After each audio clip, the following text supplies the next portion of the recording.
പല സിനിമകളും കാണുമ്പോൾ ആൾക്കാർക്ക് തോന്നാറുണ്ട് ഇത് കള്ളപ്പണം വെളുപ്പിക്കാനായിട്ട് എടുത്ത സിനിമയാണ്, അല്ലെങ്കിൽ പല സിനിമകളും എടുക്കുന്നത് കള്ളപ്പണം വെളുപ്പിക്കാൻ മാത്രമായിട്ടാണ്, അല്ലാതെ സിനിമയോടുള്ള സ്നേഹം കൊണ്ടല്ല എന്നുള്ളൊരു ടോക്ക് നമ്മുടെ നാട്ടിൽ വർഷങ്ങളായിട്ട് ഉള്ള ഒരു കാര്യമാണ്.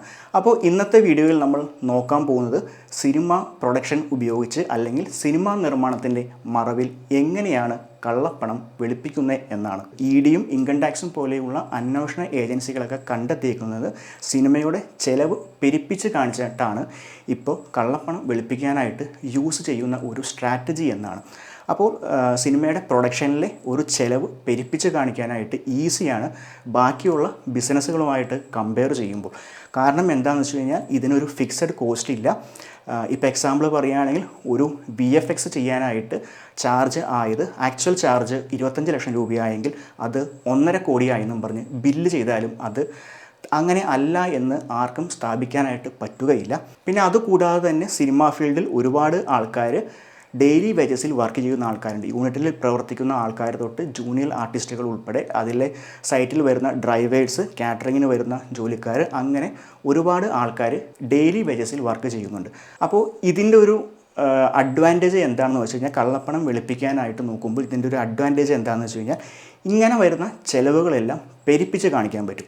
അങ്ങനെ പല സൗകര്യങ്ങളും ഉള്ളതുകൊണ്ടാണ് സിനിമ കള്ളപ്പണം വെളുപ്പിക്കാനായിട്ട് യൂസ് ചെയ്യുന്നത്. അപ്പോൾ നമുക്ക് ഇതിൻ്റെ സ്ട്രാറ്റജി എങ്ങനെയാണ് വർക്ക് ചെയ്യുക, ഇതിൻ്റെ ഒരു പ്രവർത്തന രീതി എങ്ങനെയാണെന്നുള്ള കാര്യം നോക്കാം.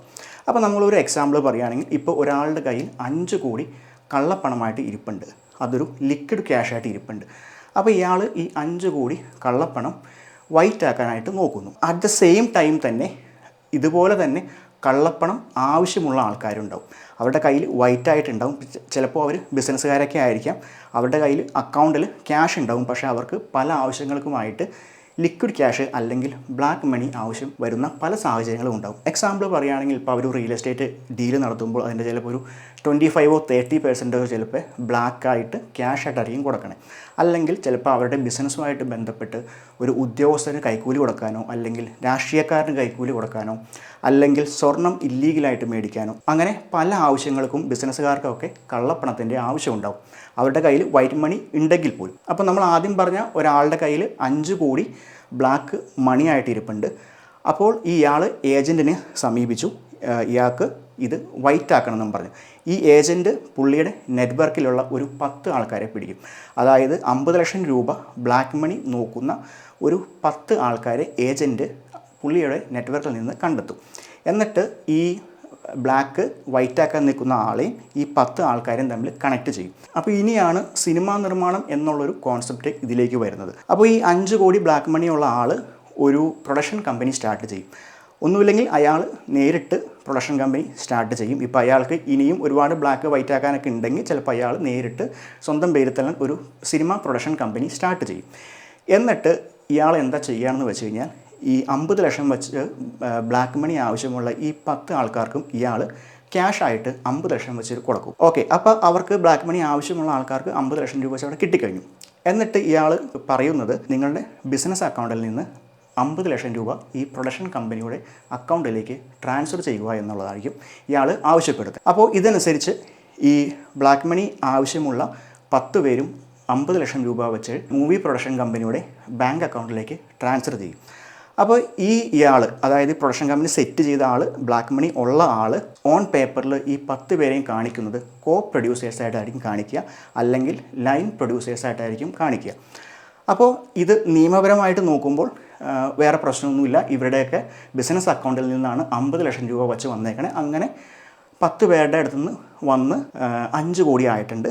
ഇവരൊക്കെ ഇയാൾ പുതുതായിട്ട് പിടിക്കാൻ പോകുന്ന സിനിമയുടെ കോ പ്രൊഡ്യൂസർമാരായിട്ട് ജോയിൻ ചെയ്തതാണ്. അതിൻ്റെ ഭാഗമായിട്ട് ഈ 50 ലക്ഷം രൂപ ഇൻവെസ്റ്റ് ചെയ്ത എന്നാണ് കണക്കിൽ വരികയുള്ളൂ. പക്ഷേ അതിൻ്റെ ഒരു റിയാലിറ്റി എന്താണെന്ന് വെച്ച് കഴിഞ്ഞാൽ, ഇവർ ഈ 50 ലക്ഷം രൂപ അക്കൗണ്ടിലേക്ക് ട്രാൻസ്ഫർ ചെയ്തതിന് പകരമായിട്ട് ഇവർ 50 ലക്ഷം രൂപ അവിടെ ബ്ലാക്കിൽ ഇല്ലീഗലായിട്ട് മേടിച്ചിട്ടുണ്ട്, ക്യാഷായിട്ട് മേടിച്ചിട്ടുണ്ട്. പക്ഷേ അത് എവിടെയും ഡോക്യുമെൻറ്റ് ചെയ്യപ്പെടുകയില്ല. അപ്പോൾ ഓൺ പേപ്പറിൽ നോക്കുമ്പോൾ സേഫാണ്. എല്ലാവരും 10 പേരും 50 ലക്ഷം രൂപ വെച്ചിട്ടാണ് ഈ സിനിമ പ്രൊഡ്യൂസ് ചെയ്യാൻ പോകുന്നത്. ഇതിൻ്റെ പ്രൊഡക്ഷൻ കോസ്റ്റായിട്ട് ഇവർ അനൗൺസ് ചെയ്യാൻ പോകുന്നത്, അല്ലെങ്കിൽ ഡോക്യുമെൻറ്റിലൊക്കെ കാണിക്കാൻ പോകുന്നത് 5 കോടിയായിരിക്കും. പക്ഷേ ഈ മൂവിയുടെ പ്രൊഡക്ഷൻ കോസ്റ്റ് ഒരു 1 കോടിയാണ് വരുള്ളൂ. ഇപ്പം ഞാനൊരു എക്സാമ്പിൾ ഫിഗറായിട്ട് എടുക്കുന്നതാണ് ഈ 1 കോടി എന്നുള്ളത്. അപ്പോൾ അവർ 4 കോടി രൂപയാണ് പെരുപ്പിച്ച് കാണിച്ചേക്കണേ, മൂവിയുടെ പ്രൊഡക്ഷൻ കോസ്റ്റായിട്ട് കാണിച്ചേക്കണേ. അപ്പോൾ ഇങ്ങനത്തെയുള്ള പെരുപ്പിക്കലുകൾ കൂടുതലും വരിക ചെറിയ ചെറിയ സിനിമകളിലാണ്. കാരണം എന്താണെന്ന് വെച്ച് കഴിഞ്ഞാൽ ഇപ്പോൾ 1 കോടി പ്രൊഡക്ഷൻ കോസ്റ്റുള്ള ഒരു മൂവി 5 കോടിയായി 4 കോടിയുടെ ഒരു ഗ്യാപ്പ് വന്നു എന്ന് വെച്ച് കഴിഞ്ഞാൽ അവർക്കത് മാനേജ് ചെയ്യാൻ പറ്റും. പക്ഷേ 10 കോടി പ്രൊഡക്ഷൻ കോസ്റ്റുള്ള ഒരു സിനിമ 50 കോടി ആയി എന്ന് പറഞ്ഞാൽ ചിലപ്പോൾ ഈ 40 കോടിയുടെ ഗ്യാപ്പ് വരുമ്പോൾ അത് ചിലപ്പോൾ അവർക്ക് കണക്ക് ഒപ്പിക്കാൻ പറ്റില്ല, അത് പ്രശ്നമാവും. അപ്പോൾ കൂടുതലും നമ്മുടെ മലയാളത്തിലൊക്കെ പ്രത്യേകിച്ച് എടുക്കുകയാണെങ്കിൽ ചെറിയ ചെറിയ സിനിമകളാണ് ബ്ലാക്ക് മണി വൈറ്റ് ആക്കാനായിട്ട് കൂടുതലായിട്ട് യൂസ് ചെയ്യുന്നത്. അപ്പോൾ ഇവർ ഈ 1 കോടി രൂപ വെച്ച് പ്രൊഡക്ഷൻ പരിപാടികളെല്ലാം സ്റ്റാർട്ട് ചെയ്യും. അപ്പോൾ ഇനി അവർക്കിനി വേണ്ടത് ഇതിൻ്റെ പ്രൊഡക്ഷൻ കോസ്റ്റായിട്ട് പെരുപ്പിച്ച് കാണിച്ചേക്കുന്ന ഈ 4 കോടിയുടെ കണക്ക് ഉണ്ടാക്കുക എന്നുള്ളതാണ്. അപ്പോൾ അതിന് ആദ്യത്തെ ഒരു ഫസ്റ്റ് മാർഗം എന്ന് പറയുന്നത് യൂണിറ്റിൽ വർക്ക് ചെയ്യുന്ന ആൾക്കാരുടെ നമ്പർ കൂട്ടിക്കാണിക്കുക എന്നുള്ളതാണ്.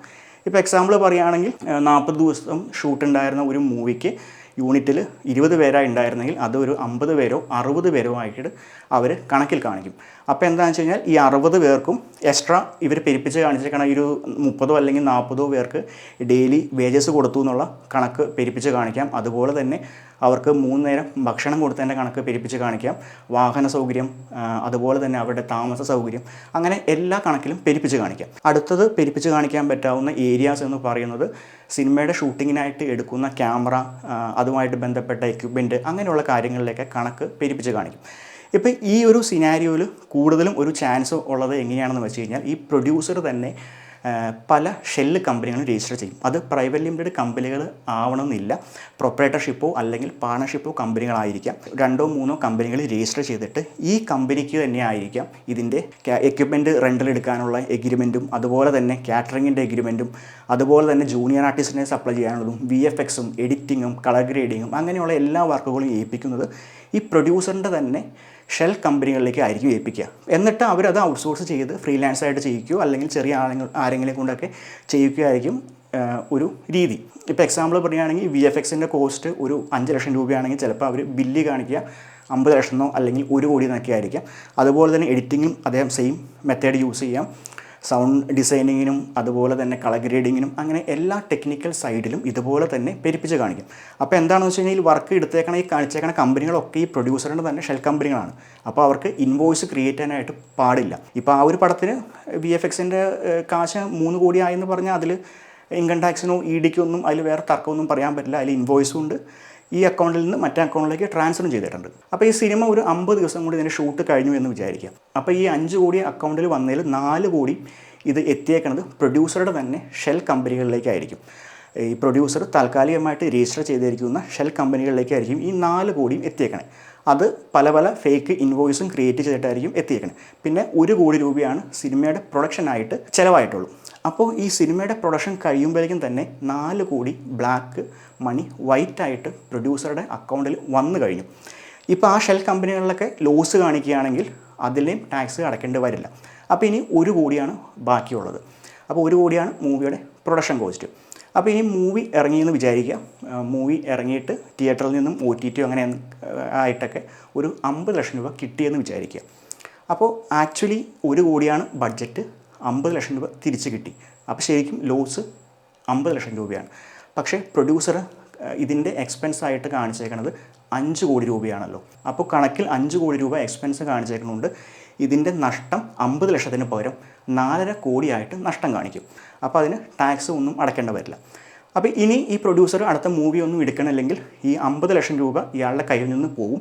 പക്ഷേ ഇയാൾ ബ്ലാക്ക് മണി വൈറ്റ് ആയിരിക്കണം നോക്കുകയാണെങ്കിൽ ഇതിൻ്റെ ടോട്ടൽ എമൗണ്ടിൻ്റെ 10% ഇയാൾക്ക് ഇതിൽ നിന്ന് നഷ്ടമാകണുള്ളൂ.